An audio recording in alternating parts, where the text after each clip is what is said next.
శాఖా చంద్ర న్యాయం. పౌర్ణమి రోజున చంద్రుడు పూర్తి బింబంగా కనబడతాడు. వెన్నెల పిండి ఆరబోసినట్లుగా ఉంటుంది. కాబట్టి పున్నమి చంద్రుడు ప్రతివారు ఆకాశం వైపు చూస్తే చాలు కనబడతాడు.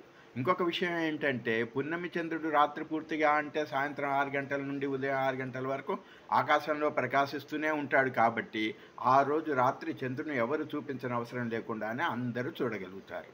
కానీ అమావాస్య మరుసటి రోజు అంటే చంద్రుడు రేఖామాత్రంగా ఉండి ఆకాశంలో కేవలం 48 నిమిషాలు మాత్రమే ఉంటాడు. కాబట్టి ఆ రోజు అంటే అమావాస్య వెళ్ళిన పాడ్యమి నాడు చంద్రుని చూడటం చాలా కష్టం. దానికి కారణం చంద్రుడు చిన్నగా ఉంటాడు, మరి కొన్ని నిమిషాలు మాత్రమే ఉంటాడు. ఒక గురువు గారు ఆకాశంలో ఉన్న చంద్రుడిని తన శిష్యునికి చూపించదలిచారు.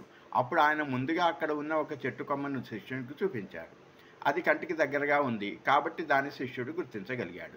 ఇక ఇప్పుడు చంద్రుడిని చూపించాలి. దానికోసం గురువుగారు ఆ వృక్ష శాఖలోని ఒక పత్రాన్ని చూపి దాని సందులో నుంచి చంద్రుడు ఉన్నాడని చెప్పారు. తెలివైన శిష్యుడు ఆ శాఖ మధ్య నుంచి గురువుగారు చెప్పిన విధంగా నిశితంగా పరిశీలించి చూసి సూక్ష్మ మాత్రంగా ఉన్న చంద్రుడిని చూడసాగాడు. ఒక్కసారి చంద్రుని చూస్తే తర్వాత శిష్యునికి మరలా వృక్షశాఖతో నిమిత్తం లేదు. ఆకాశంలో ఎటువంటి ఉపాధి లేకుండా చంద్రుడిని మరలా చూడగలడు. ఎందుకంటే ఇప్పుడు శిష్యునికి చంద్రుడు ఎక్కడ ఉన్నదో పూర్తిగా జ్ఞానం కలిగి ఉన్నాడు. ఆ జ్ఞానం కలిగే అంతవరకు మాత్రమే శాఖ యొక్క ఉపయోగం. ఒకసారి శిష్యునికి చంద్రుని గూర్చిన జ్ఞానం కలిగిన తర్వాత శాఖ పూర్తిగా మర్చిపోతాడు. కేవలం మనస్సు చంద్రుని మీదనే లగ్నత చేయగలుగుతాడు. నిజానికి చంద్రుని చూడటానికి వృక్షశాఖతో పని లేదు. కానీ గురువుగారు వృక్షశాఖను తన పనికి వాడుకున్నారు. ఎందుకంటే శిష్యుని దృష్టిని కేంద్రీకరించటానికి శాఖ ఒక ఉపయుక్తంగా లేక ఉపకరణంగా పనికి వచ్చింది. అదే వృక్ష శాఖ లేదనుకోండి, అప్పుడు గురువుగారి శిష్యునికి చంద్రుని చూపించడం కుదిరే పనే కాదు. ఎందుకంటే పాడ్యమి నాడు చంద్రుడు చాలా సూక్ష్మంగా ఉండటమే కాకుండా కేవలం ఆకాశంలో 48 నిమిషాలు మాత్రమే ఉంటాడు. కాబట్టి శాఖాచంద్ర దర్శనానికి చాలా తోడ్పడిందని మనకు తెలుస్తున్నది. ఇక విషయానికి వస్తే భగవంతుడు నామ రూప గుణరహితుడు. మరి అటువంటప్పుడు భగవంతుని దర్శించుకోవటం ఎలా? ఎందుకంటే మన ఇంద్రియాలు కేవలం సగుణాత్మకమైనటువంటి రూపాలను మాత్రమే చూడగలవు.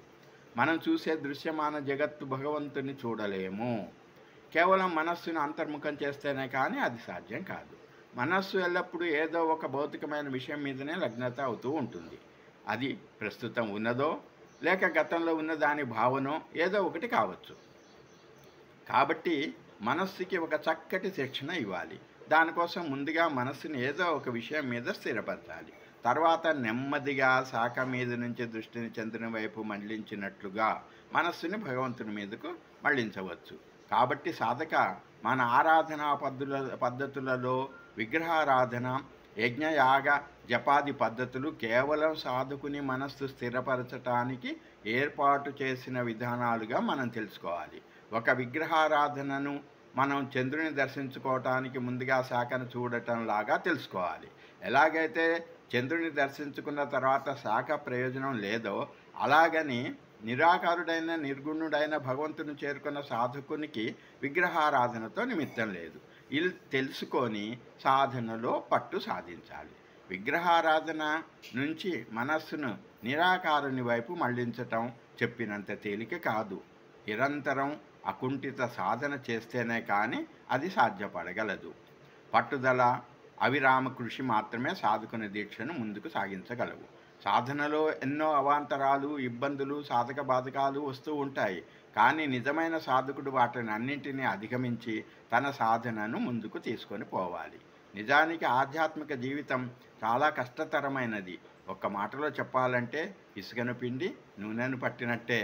ఎంతో దుర్లభమైన సాధన చేస్తే కానీ మోక్షం సిద్ధించదు. సద్గురువు మనకు చంద్రుని చూడటానికి శాఖ ఉపకరించినట్లుగా మాత్రమే సాధకునికి సహాయం చేయగలడు. చంద్రుడు చూసినంత మాత్రాన ఎలాగా మనకు శాఖతో పని లేదో అదేవిధంగా సాధన సిద్ధించిన తర్వాత సాధకునికి సద్గురువుతో పని లేదు. మనకు అనేక మంది వాచా వేదాంతులు దారసబడి మనలను తప్పుదోవలో పంపటానికి ప్రయత్నిస్తుంటారు. వారితో చాలా జాగ్రత్తగా ఉండాలి. ముఖ్యంగా ఈ రోజుల్లో నిజమైన సాధకులు చాలా తక్కువగా ఉన్నారో లేక నాకు ఇంకా పూర్తిగా తెలియటం లేదు. ఒక్క మాటలో మాత్రం చెప్పగలం, మన చుట్టూ ఉన్న సమాజంలో మాత్రం నిజమైన సాధకులు లేకపోవచ్చు. ఎక్కడో అరణ్యాలలో లేక హిమాలయాలలో నిజమైన సాధకులు ఉంటే ఉండవచ్చు. పైపై డాంబికాలు పోయి తామే సద్గురువులమని కుహనా వేదాంతులు మనకు అడుగడుగునా తారసపడుతున్నారు. వారితో చాలా జాగ్రత్తగా ఉండాలి. కొంతమంది గురువులే దైవం అని తలంచి గురువులకు పూజలు చేయటం కూడా మనం చూస్తూ ఉన్నాం. నిజానికి ఒక గురువు సాధకునికి మార్గదర్శకత్వం వహించేవాడే కానీ అంతకు మించి ఏమాత్రము కాదు. నిరాడంబరుడు, ధనాపేక్ష లేని సద్గురువుని ఆశ్రయిస్తేనే సాధనలో బ్రహ్మ జ్ఞానవంతుడు కాగలడు. నీ గమ్యం నిర్ధారించుకో, అడుగు ముందుకు వేయి. ఓం తత్సత్. ఓం శాంతి శాంతి శాంతి. నమస్కారం.